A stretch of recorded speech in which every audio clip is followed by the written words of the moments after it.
संबंधी एक महत्त्वाची अपडेट आहे. तुकाराम बाबा आपल्यासोबत लाईव्ह जोडले जाणार आहेत.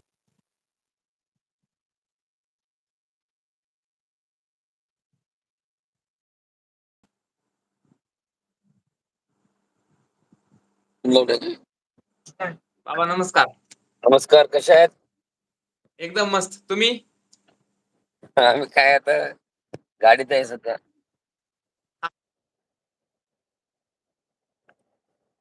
ऐकू येते माझा आवाज येतो आवाज?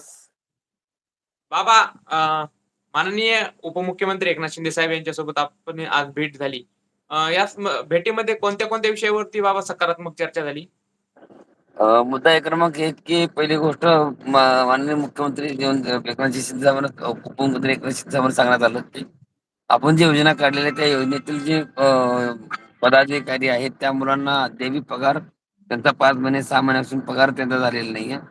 आणि सगळ्यात मोठी गोष्ट की बघता बघता 11 महिन्याचा कार्यकाळ त्यांचा संपत आलेला आहे. 5 महिने आपल्याच माध्यमातून वाढले होते. आता तो संपत आलेला पुढे काय? त्यामुळे ह्या विषयी बोलत असताना त्यांनी सांगितलं की तुम्ही काही काळजी करू नका. इथे 2-4 दिवसामध्ये मी तो माझ्या विषय पूर्ण डोक्यात आहे. उदय सामंत साहेबांनी देखील मला तो विषय सांगितलेला आहे. 100% आम्ही त्यावर मार्ग काढतोय आणि मी उदय सामंत साहेब अजून बाकीचे गृहमंत्री बसून त्यावरती तोडगा काढण्याचा प्रयत्न करतो आणि 100% पॉझिटिव्ह मध्ये त्यांनी सकारात्मक चर्चा त्या ठिकाणी केलेली आहे. त्याचं ऑफिशियल नॉन ऑफिशियल आपल्याकडे त्याचं माहितीसाठी आपल्या मोबाईलमध्ये त्याचा डाटा देखील आहे.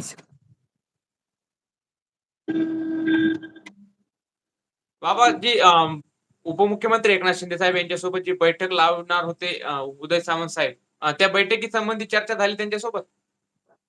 त्या संदर्भात ती बैठक जी आहे ती ऑफिशियल बैठक फायनल झालेली होती. तर ती बैठक जी आहे ती माननीय उदय सामंत साहेब त्या मंत्रालयामध्ये ती बैठक असणार आहे. म्हणजे समोर चर्चा असणार आहे आणि ती ऑफिशियल बैठक असणार आहे. तर त्यासाठी उदय सामंत साहेब दुबईला गेलेले आहेत. त्यांचे जे पी आहेत त्यांना मी डायरेक्ट आज सकाळी फोन लावला होता. तर ते उदय सामंत साहेब स्वतः असणार आहेत त्या मीटिंगला. स्वतः एकनाथ शिंदे साहेब असणार आहेत. भारतशेठ गोगावले साहेब असणार आहेत. 2-3 मंत्री त्यासोबत असणार आहेत आणि त्यानंतर ती मीटिंगच्या अनुषंगाने चर्चा होईल. त्यामध्ये काय अडचण नाही. बाबा तुम्ही पेमेंट संदर्भात सुद्धा आयुक्तांची भेट घेतली. त्या भेटीमध्ये काय सकारात्मक चर्चा झाली पेमेंट संबंधी? साहेबांनी सांगितलं की 15 दिवसामध्ये सगळ्यांची पेमेंट निघून जातील. त्या एरियामध्ये ज्यांचा प्रॉब्लेम असेल तो एरिया तुम्ही मला जिल्हा सांगा. मी त्या जिल्ह्यामध्ये पेमेंट काढून त्याची व्यवस्था करतो. काही प्रशिक्षणार्थी तिथं फोन करून लँडलाईन तो फोन आहे तिथं फोन जी उचलण्यासाठी एक मेजर दादा आहेत. ते नागपूरचे आहेत. तर ते तक्रार सांगितली की बाबा आम्हाला अशा पद्धतीने वागणूक भेटते. मी त्यांना सांगितलं की इथून पुढे तुम्हाला त्रास होणार नाही तो. काही काळजी करू नका. पण पेमेंट सगळ्यांचं जे काय पेमेंट कोणाचं काय अडकलं असेल किंवा कोणाचं झालं असेल तर त्या सगळ्या प्रशिक्षणार्थींनी मला त्या संदर्भातली माहिती द्यावी. तिथल्या भागातली माहिती द्यावी.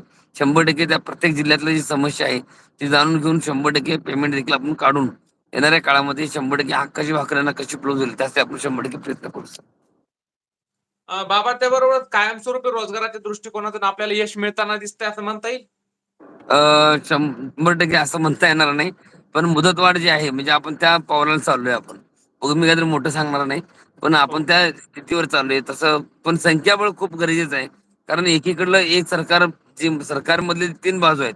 म्हणजे 3 बाजू आहेत, त्रिकोण आहे. तर त्या हो. त्रिकोणमधले एक कोण आपल्या बाजूने आहे. 2 कोण आपल्या बाजूने नाही. एक आर्थिक सक्षम असं असणारं एक नेतृत्व आहे त्यामध्ये अजित पवार गट आणि माननीय देवेंद्र फडणवीस साहेब. तर आता याच्यात एक गट जे आहे म्हणजे एकनाथ शिंदे साहेब त्यांनी जी योजना आणल्या होत्या त्या योजनेमध्ये कुठेतरी खळ बसते का काय असा एक मोठा प्रश्न त्या ठिकाणी निर्माण आहे. तर आपल्याला आपली ताकद त्या ठिकाणी वापरणं गरजेचं आहे. तर भविष्यामध्ये आपली जर ताकद दाखवायची असेल त्यांना तर 100% यावरती देखील विचार केला जाईल की ही योजना बंद होणार नाही. माझ्याकडं आमच्या जे रेकॉर्डिंग करणारे माणूस होते ना थोडं ते फोन काय ते कबाडी साहेब होते त्यांनी थोडं ते थोडं लक्षपूर्वक केलं असतं तर त्यामध्ये पॉईंट होते सगळेच. की बाबा मी लाडकी भाऊ योजना जी आणलेली आहे त्यावर पत्रकार परिषद घेतली साहेब त्यांनी. हो. आपल्या गोष्टीवरती पत्रकार परिषद घेतलेली आहे तिथं. लाडकी बहीण योजना आणलेली ती मी बंद करणार नाहीये. लाडकी बहीण योजना बंद पडणार नाही. तो शब्द मी दिलाय. तो शब्द मी 100% काटेकोरपणे पाळणारा माणूस आहे. असाही शब्द त्यांनी ते दिलेला त्याचा व्हिडिओ आमच्याकडे आहे सगळा पूर्ण. त्याची पत्रकार परिषद झालेली आहे तिथं. आणि शांततेने म्हणजे असं नाही की बाबा की ते काहीतरी सांगितलं असं प्रकार काय झालेला नाही. त्यामुळं ऑफिशियली त्या गोष्टी खूप महत्वपूर्ण निर्णय झालेले आहेत. बाबा पुढील दिशा काय असणार आहे आपली आता? काही नाही, आता ते उद्या 2 दिवसामध्ये आपण पुढचे नियोजन करतोय की